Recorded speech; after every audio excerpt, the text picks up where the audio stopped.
त इरफान सिद्दीकी चए थो त अभी बि असीं अञा बि अपील कयूं था PTI खे त ॻाल्हियुनि मां ॿाहिरि न निकिरे। आउं इहो नथो सम्झां त ही इमरान ख़ान को ॿाराणी ज़िद पियो करे, अगरि कॉमन सेंस ते ॻाल्हाइजे, माना ज़िद करे वेठो आहे, न मूंखे बसि मुंहिंजी ॻाल्हि तव्हां इंच न लुॾंदसि, आउं नथो सम्झां।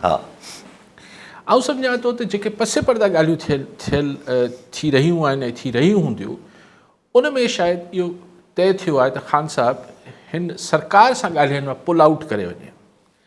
हिन जो इंडिकेटर पाण खे कल्ह अयाज़ सादिक साहिबु स्पीकर जेको आहे उन जेको TV शो में ॻाल्हाईंदे चयो त PTI वालों को ऊपर से कहा गया है कि कौमी असम्बली का इजलास ना चलने दें। माना हाणे PTI कौमी असम्बली में ऊपर वारनि सां जी लाइन ते कम पई करे छा?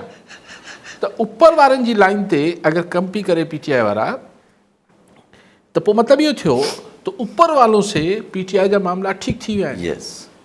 त पोइ हिन मां अगरि 2-2-4 वारो फॉर्मूलो पाण कयूं त पोइ 2+2 लॉजिकल आंसर इहो बीहे थो त पोइ चयो वियो आहे PTI खे त तव्हां ही सरकारी जेको सां ॻाल्हियूं आहिनि, ही सियासी डायलॉग जेको थिए पियो, इन मां पुल आउट करे वञो।